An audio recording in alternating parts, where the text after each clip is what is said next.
The term Gothic encapsulates an artistic style that is immediately visually recognizable to us. It originates in medieval architecture and evolved into a literary genre during the 18th century, emerging as a reaction to the Age of Enlightenment, by exploring the irrational, emotional, and supernatural. Gothic novels set the foundation for the Gothic's conventions, influencing countless works that have travelled to the big screen. Catherine Spooner describes the Gothic as being always already a revival of something else. You can already imagine the visuals of a Gothic film and the themes it may present because of its long-standing history. So what are the semantic and syntactic elements of the Gothic? Conventional Gothic settings are dark and atmospheric, isolated from society, like a haunted manor or a decaying castle.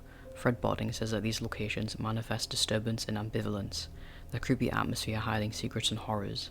The Gothic commonly explores feelings of unease, death and decay, psychological instability, and the supernatural. A genre deliberately intended to provoke horror and unease is how Spooner describes it. In the 21st century, Gothic films have reinforced the Gothic aesthetic appeal, their production designs elaborate and intricate, utilizing their visuals to communicate meaning. Crimson Peak's location of Allerdale Hall is the haunted Victorian manor, isolated and looming over a harsh landscape. To quote director Del Toro, the house and the wardrobe that are so striking are also storytelling tools. They tell you who these people are.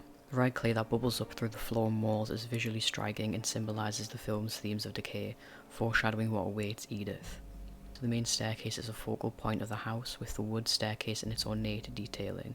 This level of detail carries into its use of shaped language. A particular interior corridor is very Gothic, with its rounded tops, spikes, and arches, resembling a human figure, almost like it's enveloping around Edith.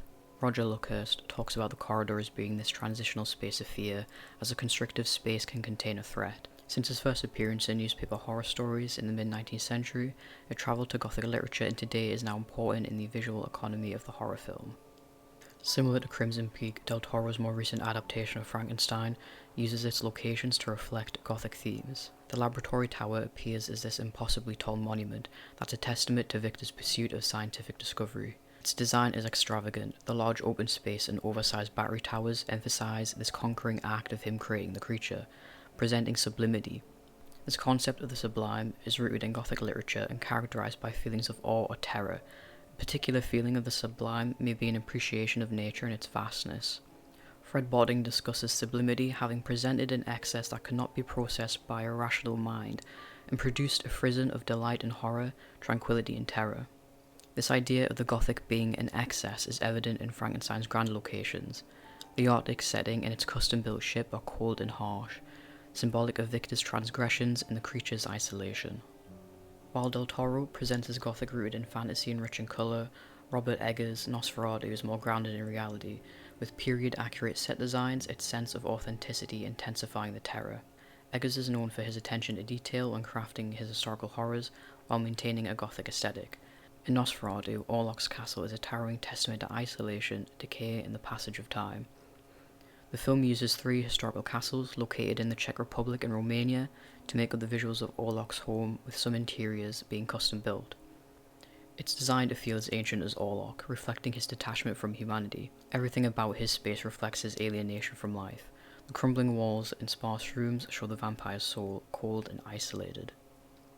Production designer Craig Lathrop said it was important for them to create a hostilic, real world for these characters, so that these supernatural and horrific elements hit harder. The fictional city of Wisborg was also custom built to be as accurate as possible to 1830s Germany. They heavily research the architectural history of Hanseatic towns. The brick Gothic buildings, narrow cobbled streets, and aged look are exciting to first see, and then become the perfect Gothic setting once Orlok's plague spreads, creating its dreadful atmosphere. When designing the Gothic, costume design speaks to themes and forms the aesthetic just as much as its environments. For Nosferatu, costume designer Linda Muir did extensive research to recreate the 1830s German fashion of the Romantic era. Ellen and Anna wear high-waisted, layered dresses that create the strong silhouette. Spooner argues that clothing becomes the medium through which secrets can be constructed, suggesting Gothic costumes hide identities and psychological unease. Ellen's outfits are ethereal and often vulnerable. Her repeated nightgown look reinforces those motifs. Her ghostly figure is a focal point in scenes where she feels isolated and is calling out to Orlok. Orlok himself is a representation of a Transylvanian count from around the 16th century. His large cloak conceals his decaying state and creates an ominous silhouette, using his clothing as a literal shield. Crimson Peak's Gothic costumes reflect the characters and the narrative's themes. They're less accurate to one specific time period and have a more fantasy feel, using colour-coded costumes to differentiate between good and evil. With Edith in particular, her wardrobe can be described as Victorian fantasy.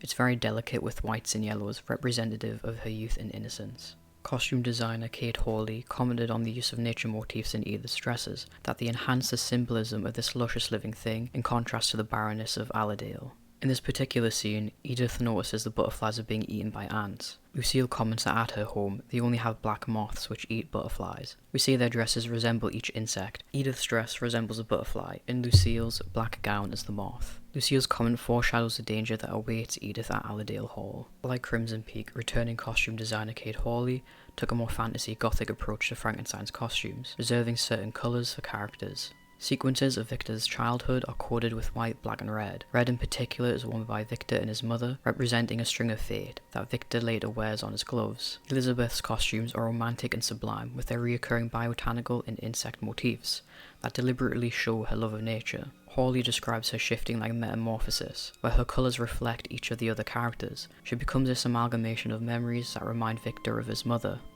Each of these three films utilize their production design to convey an emotional atmosphere on screen. They use locations and costume design to reinforce the Gothic genre's themes of fear and decay, psychological instability, and the darker aspects of the human experience. The Gothic aesthetic appealing to a mass audience.